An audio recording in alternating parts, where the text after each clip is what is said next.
Okay, for a more serious subject for this week, the first week of September, in fact, the first 2 days of September for this episode, we will discuss the fast-breaking, and this is a breathtaking pace of the launching, start, groundbreaking of so many projects between the Philippines and China, born of the commitment in 2016 and 2017, the two visits of President Duterte to China, and numerous visits of Chinese delegations to the Philippines, agreeing on $25 billion worth, 25 billion, different reports, but more or less that amount of dollars of investments and projects into the Philippines. Now, of course, we will also clarify here the many attempts at demoralizing the Philippines in this engagement with China by the disinformation of many elements in the media, in journalism. Kailangan na linawin natin po yung mga pagpilit na sirain ng loob ng maraming Pilipino tungkol dito sa inisyatibo ni Presidente Duterte na makipag-engagement, makipag-ugnay sa China para sa mga programa sa infrastruktura, para sa mga programa sa ekonomiya na 24 hanggang 25 bilyon dolyares na mga investment, pautang at mga donasyon, mga grants na tinatawag ng China para sa Pilipinas. But we will clarify that. However, ang pinakamagandang balita, itong nakarang linggo, 2 linggo, the best news, of course, is that finally, the Philippine economic team led by Finance Secretary Sonny Dominguez, with NEDA Secretary Pernia, the economic planning body, with Budget Secretary Ben Diokno, with others we will identify as we go on, and with Ambassador Chiton Santa Romana in Beijing. The delegation met with the highest officials of China, Foreign Minister Wang Yi and the economic managers of China to fast-track very many of the projects that were on the planning stage in 2016 and 2017. And now, one major project will be signed also, among others, the Manila or the Philippine South Rail or the Luzon South Rail Project. Itong Nobyembre, mapipirmahan yung 170 bilyones pesos, or around over $3 billion na South Rail, yung tinatawag na Bicol Express noon, bubuhayin na po, at aayusin po, gagawan ng bagong linya, bagong tren, at pipirmahan sa pagbisita ni President Xi Jinping this November. So all these are being fast-tracked. Now, isipin po ninyo, magplano po kayo magtayo ng isang sariling bahay lang, residential or townhouse, yung pagguguhit lang ng mga plano, yung pagpaplano ng plumbing and so on, yung pagsisiguro ng titulo ng lupa, how long does it take? Pero itong mga proyekto ng Pilipinas, ni Presidente Duterte at ni President Xi Jinping, sa loob lang ng 2 taon, mga mega projects, ay nagsisimula na po. So, these huge projects are already taking off. That's why we call it a fast break. They are taking off in the second year of President Duterte, the major big-ticket projects. And this is unbelievably fast for such kinds of projects. Well, let's start with our first report from the Philippine News Agency. Economic managers bat for cooperation projects in the in their China visit. The economic team also set to discuss the first basket project cooperations, which include the Chico River Pump Project. Ito, nagsimula na. This already started. They have already broken ground. the new Centennial water Source-Kaliwa Dam project for the Metro Manila water supply. And this November, the Philippine National Railways long-haul project, now going to Mindanao. Included in the first basket is the Davao-Samal Bridge Construction Project, Rio Grande de Mindanao, and the Binondo Intramuros Bridge and Estrella Pantaleon Bridge. These last two bridges are grants or donations that have already broken ground also in the past months, and I attended that, and we reported to you on this. No? So, again, from Business Mirror, the China loan accords lined up for Xi's November visit, this November 2018. No? And this is from our officials. They would also like to assure the public that the Philippine government is exercising due diligence in processing the approval of these projects. This is from Ben Diokno, noting that the projects will be scrutinized by relevant government agencies and intra-agency committees. So all this fear-mongering by some people about the debt trap, about high interest rates, these are all untrue and negative propaganda to try to discourage, demoralize the people from these projects. The general principle there, as Finance Secretary Sonny Dominguez has said, the interest rates are going to be 2% or lower for the development project loans. For the grants, of course, that's zero interest and zero repayment, like the two bridges in Binondo and in Makati.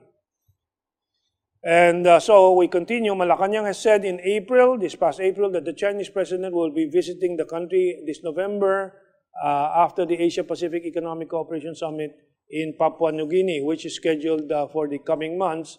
And from Papua New Guinea, President Xi Jinping will be visiting the Philippines and signing all these final papers for the big projects.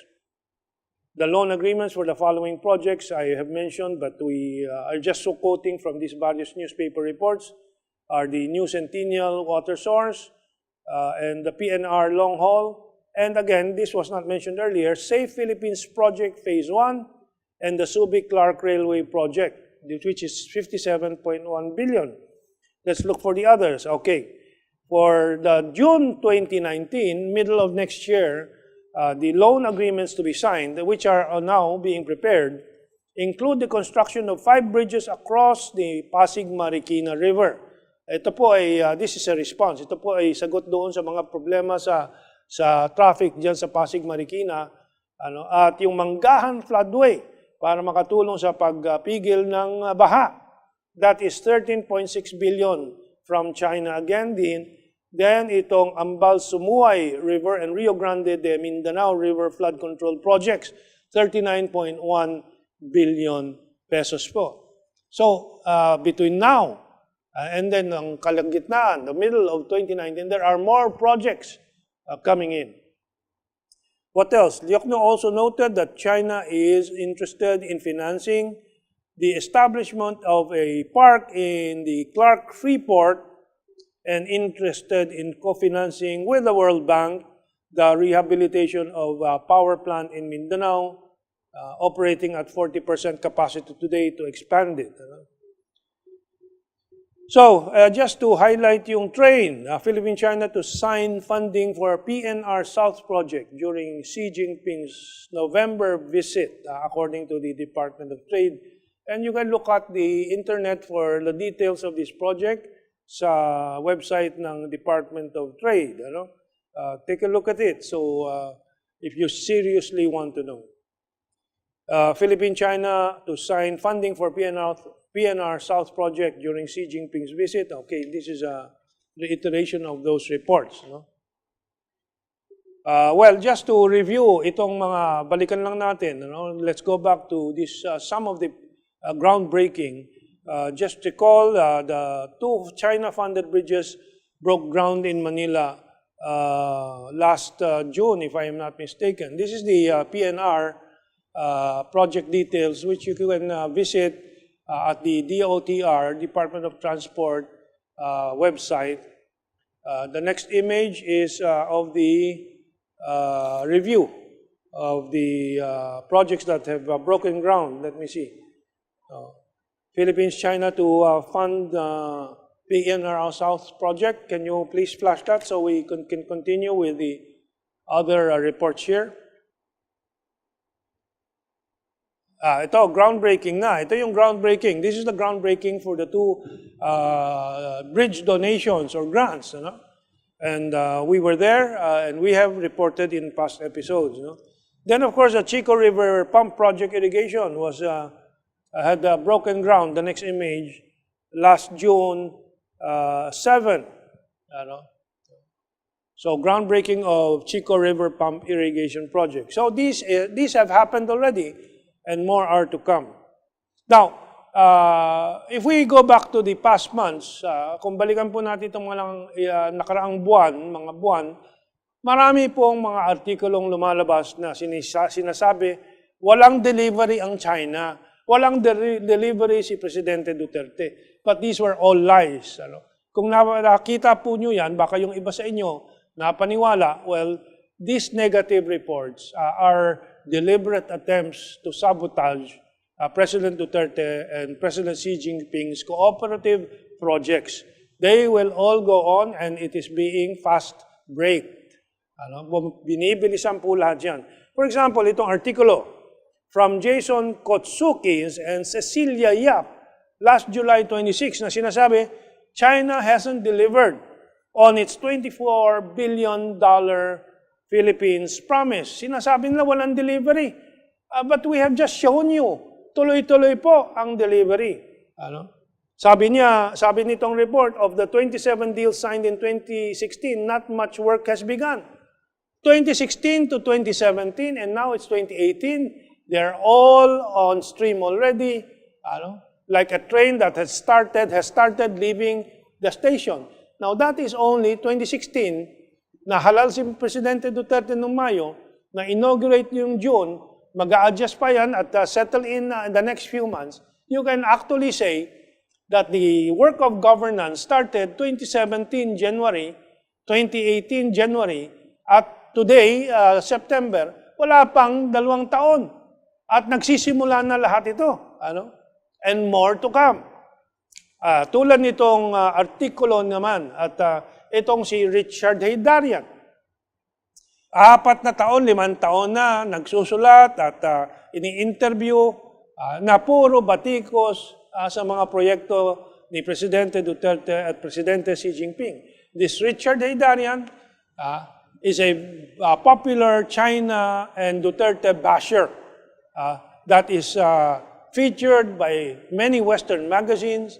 He is a fellow of the Albert Del Rosario Institute. Ito po ay suportado ni Albert Del Rosario Institute na isang American-supported and sponsored institution nitong si Foreign Secretary na Amerikano po ng Pilipinas. Naging Foreign Secretary ng Pilipinas ang isang Amerikano, si Albert Del Rosario.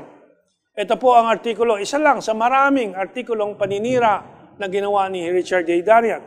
Ito, Duterte's elusive Chinese investment bonanza. Mailap daw yung mga Chinese investment. Beijing has lured Manila with promises that are so far unfulfilled. Hindi daw tinutupad. Ano ba yung nire-report natin? What are we reporting? And what have we reported? Before we go on to the next one, let's go back to Richard Heydarian. Asian Review. You see, yung mukha po doon sa gitna, walang ginawa. Pero yan po ang binabayaran ng GMA7 bilang in-house expert expert resource person. May column po yung regular sa Inquirer.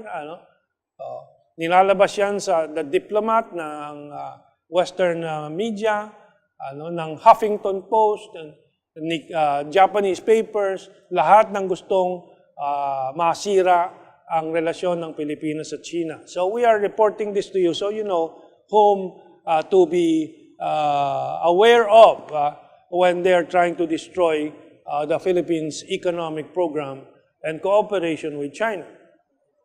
So let us go to an analysis from somebody who is very honest about it.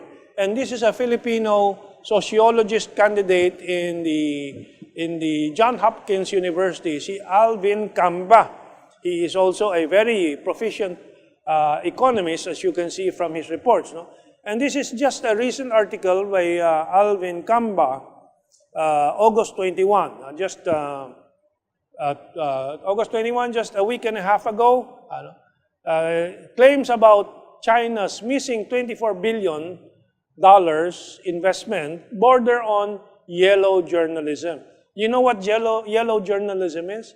Yellow journalism is yung scandalous and fake journalism. Yung si Alvin Camba po, ang next image, which I had prepared.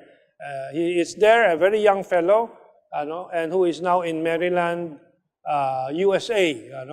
At imbitado po natin si Alvin Camba na mag-Skype interview sa media forum na aking inorganisa with the Philippine Brick Strategic Studies and the Integrated Development Studies Institute, IDSI, and the Ateneo Ricardo Leong Chinese Studies Center.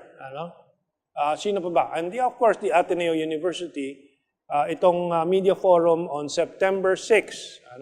And we are inviting the media at yung mga estudyante at faculty po ng Ateneo University magdadalo and ibang mga university po sa loob ng Ateneo University campus sa Katipunan sa kanilang global classroom. Yung global classroom po pwedeng mag-interview at mag-lecture mula sa iba't ibang mga bansa sa buong mundo na lalabas po yung kanilang image, yung kanilang lecture doon, at ang audience ay pwedeng makipag-usap sila sa kanila wherever they are.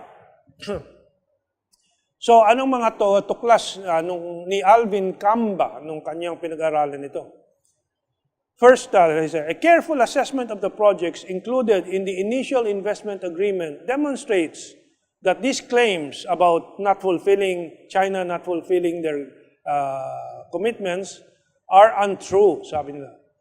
Rather than deceptive Chinese behavior na sinasabi ng iba nanloloko lang China, changes in the Philippines' national institutions, its regulatory procedures, and project-specific factors better explain the delays and cancellations.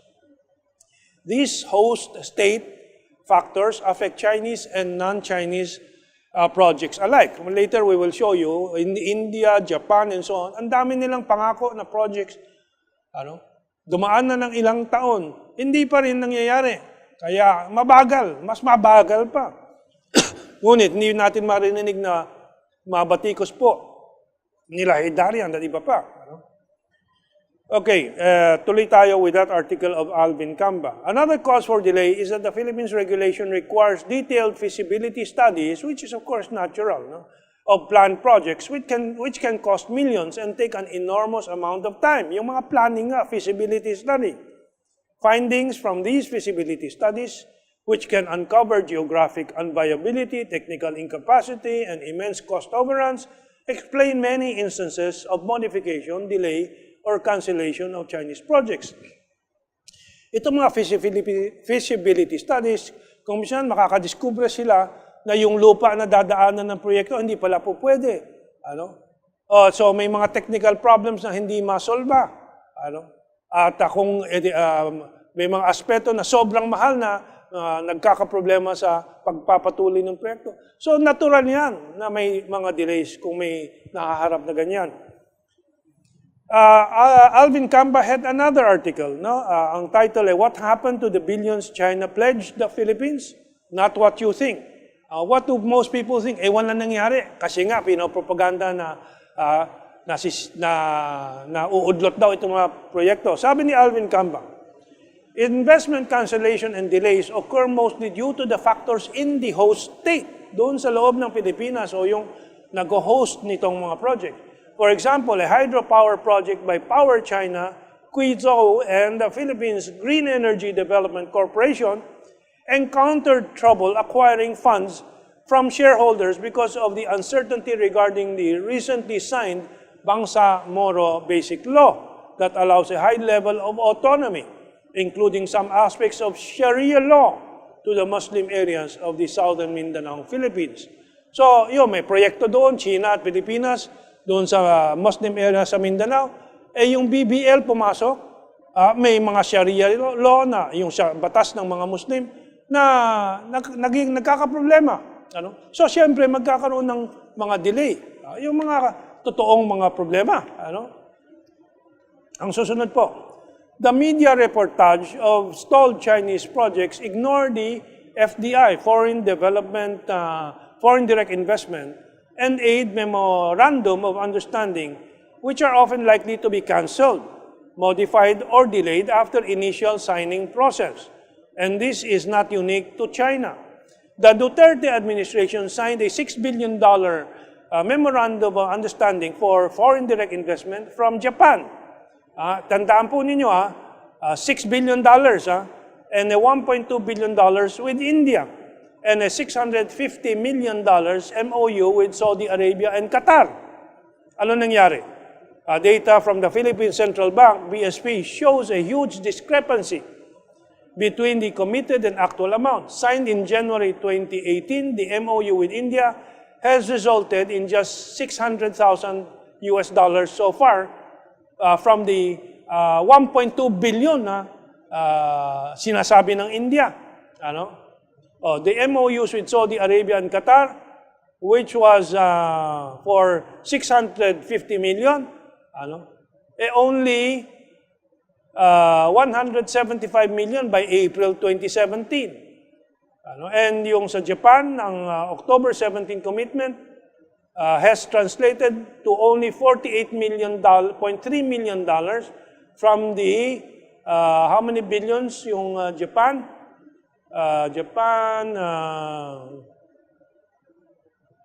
Kanina nabanggit ko, di ba? Ilang billion yun? Yun, 6 billion. Ano? And then the next, in countries or states struggling to develop capacity, such as the Philippines, delays or cancellations of foreign investments or aid deals are common. Indeed, the more complicated and technical the foreign investment and aid projects, the more likely are delays and cancellations. No? So, iyan po ang totoo. Ano? Pero kahit na, despite the complexities and huge size of these projects with China, things have already started within that 2-year span. Several billions in 2017 have started already, groundbreaking. Several more billions, in fact, almost 200 billion pesos will be signed by President Xi Jinping, more than 200 billion pesos, no? In November this year, 2018. In June of 2019, more billions of projects will be signed. So, what are we hearing from these naysayers, like Richard Heydarian and the other reporters, writers, and scholars who are continuously trying to cast a negative light on the Philippines, China cooperation and projects. Well, it is now being fast braked, and we'll see these build projects in reality in the coming years. Maraming salamat po, and please tell the others of what you have watched here and explain to them the good news from the Philippines and China cooperation. Have a